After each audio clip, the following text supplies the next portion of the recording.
And Furry documentary part 2.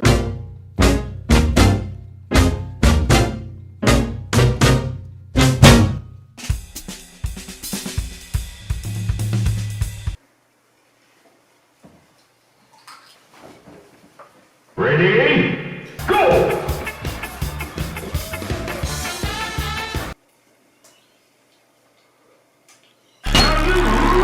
Welcome to Furry documentary part 2. This has been several months in the making and I really hope you enjoy it. And with all of that being said, this is where you play the title card. She knows his pants. Furries became a thing when you would expect them to. That's right, World War II. One Philip Sultan wrote multiple books from 1926 all the way to 1945 containing anthropomorphic animals that weren't directly aimed at children. All his books are now known as furry fiction. Further on, in 1976, Ken Fletcher and Reed Waller created Furry, which was a not-so-kid-friendly comic book containing anthropomorphic animals known as furries. And thus, the underground furry scene grows and grows, and now here we are today. I think most people can agree that furries are a pretty hated community. Oh, sorry about that. Oh god. And just a few of them I will be categorizing because I'm a very boring man. I think even the most diehard furry can agree that dressing up as an animal and acting like an animal isn't exactly normal, which is probably why the majority of people dislike them so much and just see them as a punching bag to hurl jokes at. Let's be real here. Any sort of minority, especially on the internet, will be a punching bag and used for jokes. Just as gamers were bashed by the mainstream media in the 90s for being this weird, small, nerdy subculture. You know, dozens of grown men and probably about 3 women have crawled out of their parents' basements tonight to be first in line to buy the new video game Halo 2. Furries are now the weird, kooky subculture community in the internet that is common to hurl jokes at. You can probably imagine, oh god, I hear montage music. Oh dear.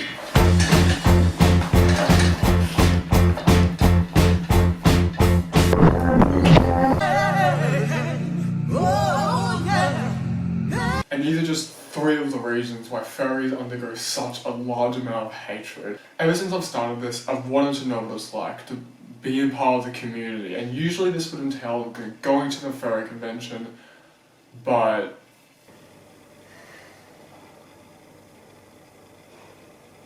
so the next logical step would be to interview actual furries and see what their thoughts are. Oh my god. Timon.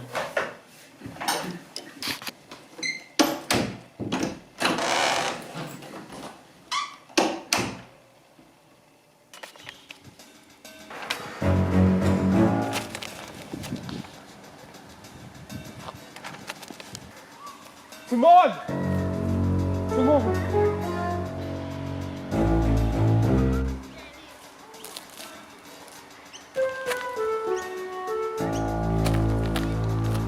Timon!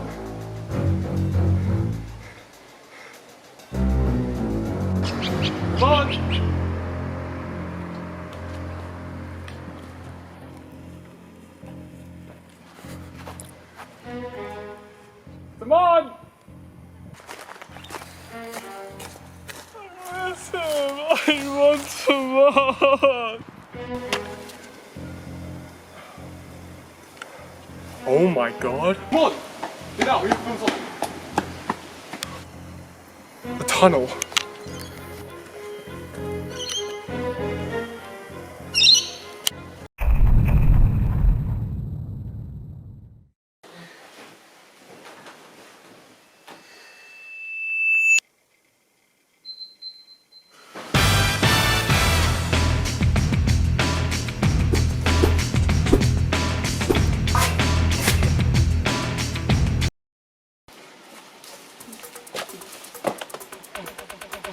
What the f-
Keep your hand on your gun.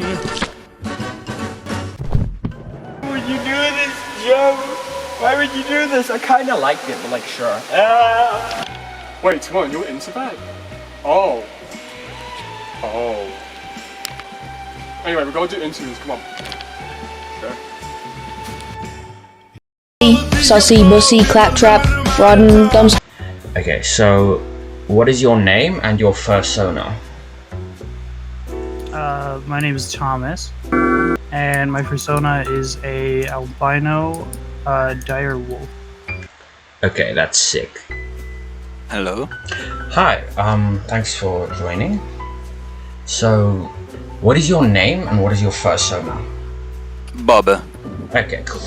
Bob, and what is your fursona? Like species? It's a lynx. Okay. What is your name and your fursona? My name is Primal P-Trotter, or Primal on the internet, and my persona is a dragon, a Phyto dragon on the right here. What is your name and what is your fursona? My name is Joaquin, and I guess I have two personas, but the main one is Mochi, which is a red panda who is my profile picture. What is your name and your fursona? Okay, my name is Haigu, and my persona is just a straight up wolf.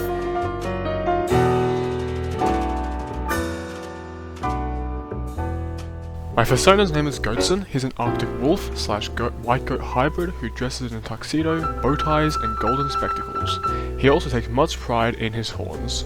And then, second question, what is your definition of a furry? Anyone who labels themselves as such, with general they generally just like anthropomorphic animals. I guess it's anyone that is interested in pieces of fiction that involves anthropomorphic animals. So it can be already existing piece of fictions like, I don't know, Zootopia, a video game like Star Fox, or it can be by creating your own fiction. A furry is anyone who is interested in characters that do not look like humans.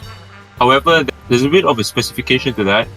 Most of the furries are not interested in humans, but they're interested in characters that are humanoid, but don't really have the features of humans. So, let's say there are very little furries who actually have a persona with nose like humans, something like that. Oh, so like anthropomorphic animals. That's basically. Why did you get into the furry community? What introduced you and how did it happen? I did a thing that first introduced me to the community, but I had known about it for years, but I never really thought much about it until I started like seeing art and stuff popping up on I think Reddit in particular was the place where I saw the most of it, and I thought it was pretty neat, so I started kind of looking at it a bit more. Then I joined a couple of Discord servers, stuff like that, to talk to people in the fandom, and over time I just got pulled in more. One of my friends used to be a furry, well, he is, and I would talk to him, and then I eventually just got interested from that. So I asked him about it, and then just was strolling around looking through furry art, and then I was like, damn, that was pretty cool. And then, what are your overall opinions on the community? I think it's a great community of open-minded people who you could feel comfortable around just talking to or hanging out with these types of people because they understand, they relate to you, and the majority of them are super nice to anyone they meet.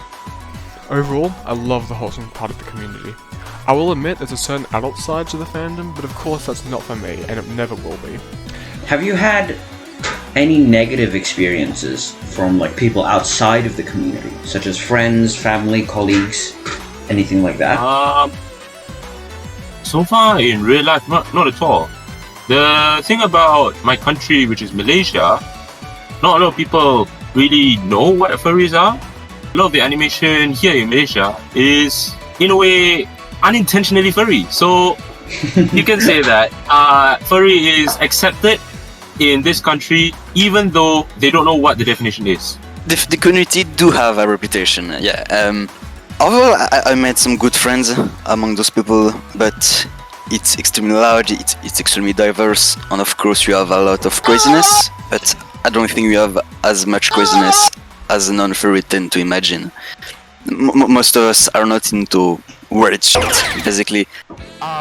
Pretty much everyone I actually know has thought it's actually really cool. Like, there were a few misconceptions at first with some of them, which, you know, they're very common misconceptions about the fandom, but after a little bit of explanation, they thought it was cool too.